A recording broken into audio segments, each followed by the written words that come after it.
আকাশ জমিন সব একসাথে ছিল, মহাবিস্ফোরণের মধ্য দিয়ে আমি মহাবিশ্ব তৈরি করেছি। এই বিস্ফোরণটার নাম কি বলতো?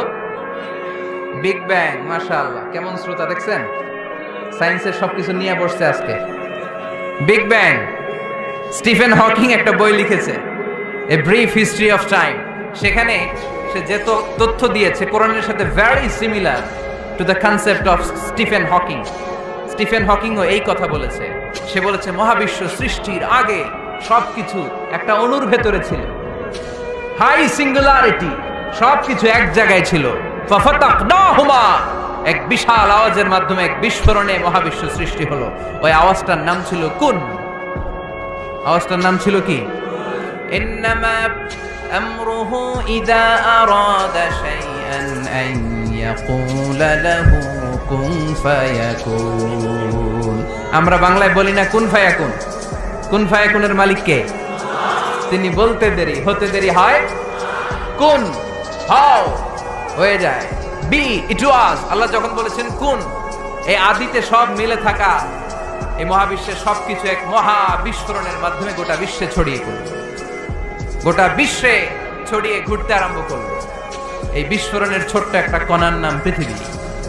এই মহা বিস্ফোরণের ছোট্ট একটা কণার নাম মঙ্গল। এই মহা বিস্ফোরণের ছোট্ট একটা কণার নাম বৃহস্পতি। এই মহা বিস্ফোরণের ছোট্ট একটা কণার নাম সূর্য।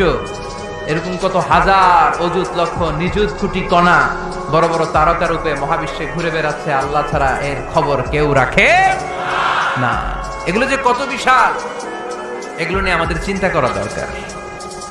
আমরা মনে করি আমি মনে হয় বড়, আমার চেয়ে ক্ষমতাধর কেউ নাই, আমি দাপটওয়ালা, আমার এলাকা এটা আমার, খালি আমার আমার কয়, আছে না নাই?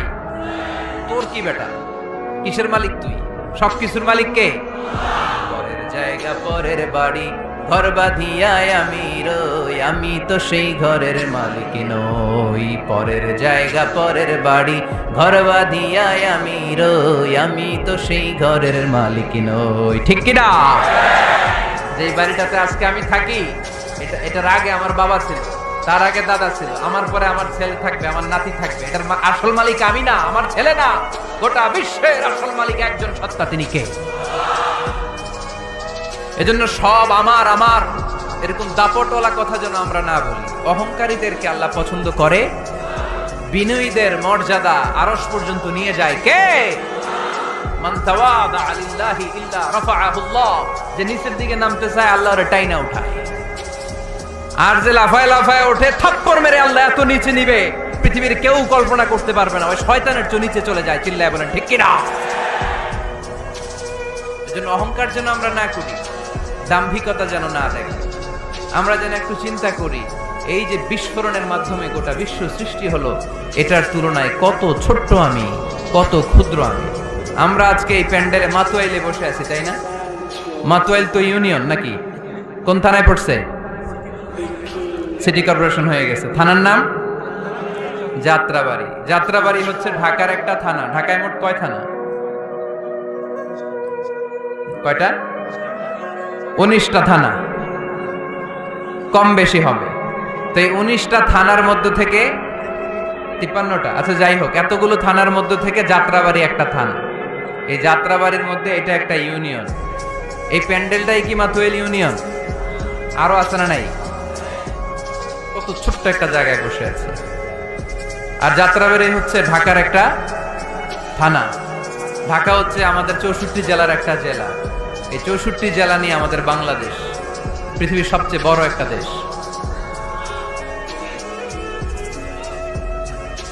কি বলেন? কত ছোট জানেন?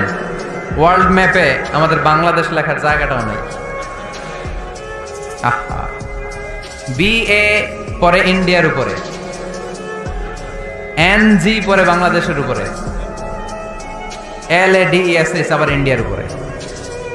এত ছোট। আমাদের প্রতিবেশী দেশ ভারত আমাদের চেয়ে অনেক গুণ বড়।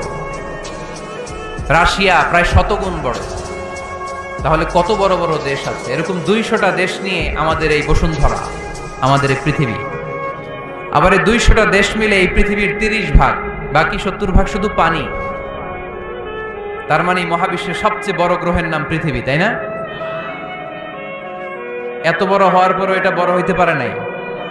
পৃথিবী যে কত ছোট এটা কল্পনা করলে অবাক হতে হয়। বৃহস্পতি একটা গ্রহ আছে, আমাদের সৌরজগতের গ্রহ। আপনারা দেখবেন গুগল করলে একটার থেকে আরেকটার সাইজ কত বড়। বৃহস্পতি আমাদের চেয়ে অনেক বড়। যেই সূর্যের আলোতে সকালবেলা পৃথিবীটা আলোকিত হয়, এই সূর্যটা পৃথিবীর চেয়ে 13 লক্ষ গুণ বড়। সুবহানাল্লাহ মাহফিল শেষে কয় গুণ বড়? 13 গুণ বড়, 1300 গুণ বড়, 13,000 গুণ বড়। কয় লক্ষ? 13 লক্ষ গুণ বড়। তার মানে 13 লক্ষটা পৃথিবী সূর্যের ভেতরে রাখার জায়গা আছে না নাই? সূর্যই কি তাইলে সবচেয়ে বড়? আরো উপরে যান, আরো বড় পাবেন। সূর্য হচ্ছে তারা, তাই না? স্টার।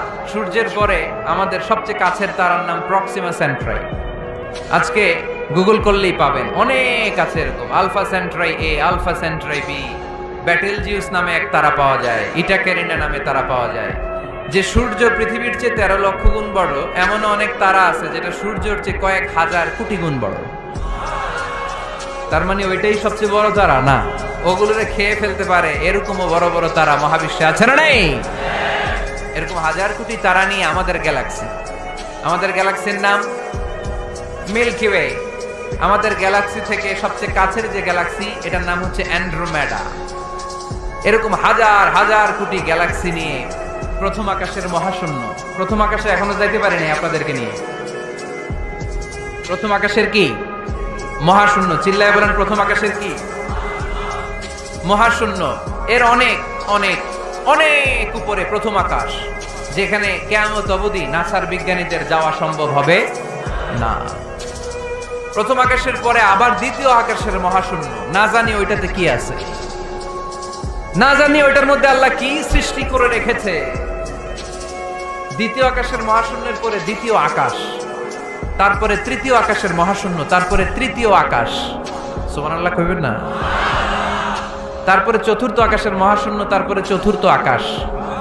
একটার চেয়ে আরেকটা কত বড়। বিষ্ণু ঈসা ইসলাম বললেন, তোমার হাতের আংটি, এই আংটি যদি সাহারা মরুভূমিতে ফেলে দাও, পুরো মরুভূমির তুলনায় তোমার আংটি যত ছোট, আল্লাহর দ্বিতীয় আসমানের তুলনায় আল্লাহর প্রথম আসমানটা ঠিক তত ছোট। তাহলে এই আসমান, এই আরশ, এই কুরসি, আমার আল্লাহর জাত ও সত্তা, এই মহাবিশ্বের তুলনায় পৃথিবীটা কতটুকু, বাংলাদেশ কতটুকু, যাত্রাবাড়ি কতটুকু, মাতুয়াইল কতটুকু, প্যান্ডেলটা কতটুকু, আর আমি না খানদান কতটুকু। কত নগণ্য আমি, কত ক্ষুদ্র আমি, কত তুচ্ছ আমি। মহাবিশ্বের তুলনায় আমি নাই, মহাবিশ্বের তুলনায় আমি নাই। এক লোক ব্যাংকে টাকা তুলতে গেছে, 5,000 টাকা। কয় টাকা? তো সিরিয়ালে দাঁড়ায় আছে, দেখে তার সামনের এক লোক 50 লাখ টাকা তুলতেছে। কয় লাখ? উনি তুলবে কয় লাখ? সামনের লোক উনি তুলবে 5,000 টাকা।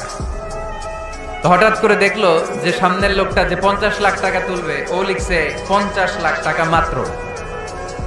যত বড় অঙ্কই হোক শেষে কি লিখতে হয়? তো ক্যাশের মধ্যে লিখছে, চেকের মধ্যে, যে 50 লক্ষ টাকা মাত্র। এইটা দেখে উপরে গেছে বিপদে, হায় হায় 50 লক্ষ টাকা মাত্র। তো তারপর ওর চেক নিয়ে ও ক্যাশ কাউন্টারে দিছে। ক্যাশ কাউন্টার দেখতেছে, উনি লেখছে 5,000 টাকা নাই। 5,000 টাকার পরে কি লেখছে? নাই। তো ক্যাশে যে বসছে, কি ভাই ঘটনা কি? এত এত ক্লায়েন্টের সাথে ফিনান্সিয়াল ট্রানজাকশন হ্যান্ডেল করি, আমার জীবনে কাউরে তো টাকার সংখ্যার পরে নাই লিখতে দেখি নাই, ঘটনাটা কি? তো সে বলতে শুরু করলো, ভাই আমার আগে দেখলাম একজন 50 লাখ টাকা তুলছে, তো 50 লাখ টাকা যদি মাত্র হয়, আমার 5,000 তো নাই। তো এই যে মহাবিশ্বের বর্ণনা যে তোমাদেরকে শোনালাম, এগুলো যদি চিন্তা করি, আমি আছি? আমি নাই, কিছুই না আমি, কত তুচ্ছ আমি, কত নগণ্য আমি। এই মহাবিশ্বকে মহাবিস্ফোরণের মাধ্যমে তৈরি করেছে কে? আবার আল্লাহ বললেন, ওয়াস-সামাআ বানাইনাহা বিআইদিন ওয়া ইন্না লামুসিউন। বিস্ফোরণের মাধ্যমে শুধু আকাশ সৃষ্টি করে আমি বসে থাকি নাই, এই আকাশ জমিনকে আমি আল্লাহ প্রতিনিয়ত প্রশস্ত করে দিচ্ছি। এই মহাবিশ্ব প্রশস্ত হচ্ছে, ইটস অ্যাক্সেলারেটিং, অলওয়েজ অ্যাক্সেলারেটিং। প্রশস্ত হচ্ছে, এক্সপান্ড হচ্ছে, অ্যাক্সেলারেট হচ্ছে। এটা কোরআনের কথা। কিসের কথা? 1988 সালে ঠিক কাটায় কাটায় আজ থেকে 20 বছর আগে সুপারনোভা কসমোলজি প্রজেক্ট নামে একটা প্রজেক্ট করে তারাও গবেষণা করে পেয়েছে যে মহাবিশ্ব স্থির নেই, এটা ঘোরার পাশাপাশি অ্যাক্সেলারেট হচ্ছে। চিল্লায় পড়তে হবে আল্লাহু আকবার। তার মানে কোরআনে যে তথ্য উপাত্ত আল্লাহ দিয়েছেন বিজ্ঞানের সাথে, এগুলো সাদৃশ্য আছে না নাই? আবার আল্লাহ কসম কেটে বললেন ফালা উকসিমু বিমাওয়াকি'ন নুজুমি ওয়া ইন্নাহু লাকসামুন লাউ তা'লামুনা আযীম। আমি আল্লাহ তারকা পতিত হওয়ার জায়গাগুলোর কসম খাই, যেখানে তারকাগুলো ঘুরতে ঘুরতে ঘুরতে ঘুরতে ওইটার রেঞ্জে যখন চলে যায় মুহূর্তের মধ্যে তারকা তার অস্তিত্ব হারিয়ে ফেলে। সুবহানাল্লাহ। তারকা পতিত হওয়ার জায়গাগুলোর শপথ করলেন কে? এটাকে কোরআন বলেছে মাওয়াকিউন নুজুম। নাজমুন মানে তারা, যেখানে তারা তার অস্তিত্ব হারায়। কোরআন বলেছে মাওয়াকিউন নুজুম, কিন্তু বিজ্ঞান এটার নাম দিয়েছে ব্ল্যাক হোল। বিজ্ঞান এটার নাম দিয়েছে কি? Black hole. তারা ঘুরতে ঘুরতে এই ব্ল্যাক হোলের রেঞ্জের মধ্যে যদি চলে আসে মুহূর্তের মধ্যে তারাগুলো নিঃশেষ হয়ে যায়। সায়েন্স এটার নাম দিয়েছে ব্ল্যাক হোল। ব্ল্যাক হোল মহাবিশ্বের এমন ভয়ঙ্কর একটা বিষয়